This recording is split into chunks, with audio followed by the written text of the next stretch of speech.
میں آپ کا جو ایک بڑا ایز این ایوڈ ریڈر میں آپ کی کالمز کو بڑا کلوزلی دیکھتا ہوں. آج بھی جو آپ کا کالم چھپا وہ بڑا دلچسپ ہے, اس میں بڑی ڈیپتھ ہے, اور آپ نے جو عین ہے اس کی اہمیت کو بھی بتایا ہے, چاہے وہ تحریک انصاف ہو چاہے حکومتی نظام ہو.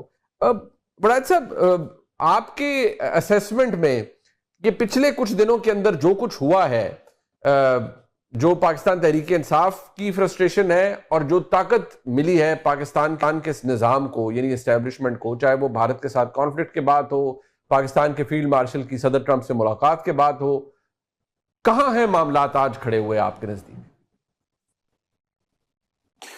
نہیں, یہ تو دیکھیں بالکل آپ نے درست کہا کہ اسٹیبلشمنٹ کو جو کہ پاپولر بھی نہیں تھی مختلف ماضی کی وجوہات سے, حال کے واقعات کی وجہ سے, اور دوسری طرف یہ تھی کہ اس کی ساکھ بھی جو تھی وہ اچھی نہیں تھی.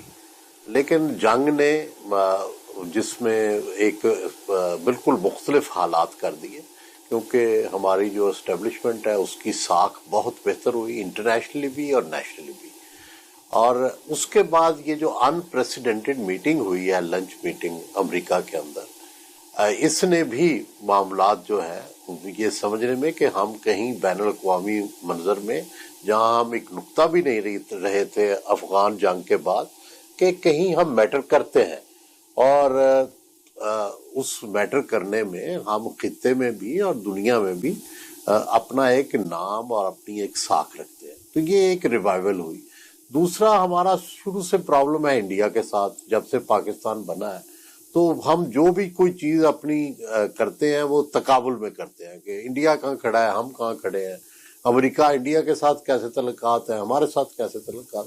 تو اس میں بھی ہم بہتر پرفارم کر رہے ہیں. لیکن اس کے ظاہر اثرات پاکستان پر ہوں گے. یہ جو دونوں واقعات ہوئے ہیں, پہلا تو ایک اوور آل جو ہے وہ منظر یہ ہے کہ سیاسی قوتیں, چاہے وہ گورنمنٹ ہے چاہے اپوزیشن ہے, دونوں ہی کمزور ہوئی ہیں, اور اوور آل اسٹیبلشمنٹ مضبوط ہوئی ہے. لیکن ایک دوسرے پوائنٹ آف ویو سے دیکھا جائے تو گورنمنٹ, چاہے وہ اسٹیبلشمنٹ ہے اس میں چاہے پولیٹیکل پارٹیز ہیں, دونوں کو جو خطرہ تھا اپوزیشن سے وہ کم ہوا ہے. اب پرابلم صرف یہ ہے کہ کہیں اس طاقت سے جو ہے, ایک تو یہ ہے کہ پی ٹی آئی کو تو ضعف پہنچے گا, ڈیفینیٹلی پہنچے گا, اور ان کی پوزیشن آف اسٹرینگتھ جو ہے وہ پوزیشن آف ویکنس ہو گئی ہے, اور کوئی بھی انہیں ڈیل جو پہلے کبھی بہتر مل سکتی تھی اب آہستہ آہستہ بارگیننگ پوزیشن ان کی بہت ویک ہو گئی ہے. اور دوسری طرف شہباز شریف صاحب کے لیے بھی نئے چیلنجز پیدا ہو گئے ہیں کہ جب ایک بہت اچھی ساکھ والی اسٹیبلشمنٹ ہوگی, طاقتور اسٹیبلشمنٹ ہوگی, ہائیبرڈ نظام ہوگا, تو اس میں جو سپیس ہے پہلے ہی بڑی کم ہے, تو اس میں کہیں مزید سپیس جو ہے وہ کم نہ ہو جائے. اور پھر آگے جا کے جس طرح سے مخالف حلقے اس وقت پاکستان میں یہ کہہ رہے ہیں جی 27ویں ترمیم میں یہ لے لیا جائے گا, یہ اختیار, میرا نہیں خیال کہ کوئی ایسی حقیقت ہے, بلکہ عوام کو اور حقوق ملنے چاہیے, اور جو ہائیبرڈ نظام ہے اس کو مضبوط ہونے کے بعد سیولین سپیس کو بڑھانا چاہیے, بجائے اس کے کہ سیولین سپیس جو ہے اس کو اور کم کیا جائے.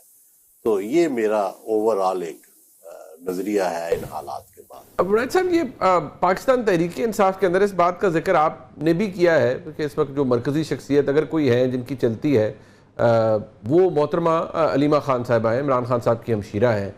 لیکن ہم نے دیکھا ہے کہ بہرحال جو کانڈویٹ رہے ہیں, یعنی جو کوئی اگر کوئی تعلق اسٹیبلشمنٹ سے کسی طرح سے عمران خان صاحب کے پیغامات یا کوششیں وہ گنڈا پور صاحب کرتے رہے ہیں, وہ علیحدہ بات ہے کہ گنڈا پور صاحب بھی کہنے پر مجبور ہو گئے کہ ان کے ساتھ دھوکہ ہوا ہے اور معاملات درست نہیں ہوئے.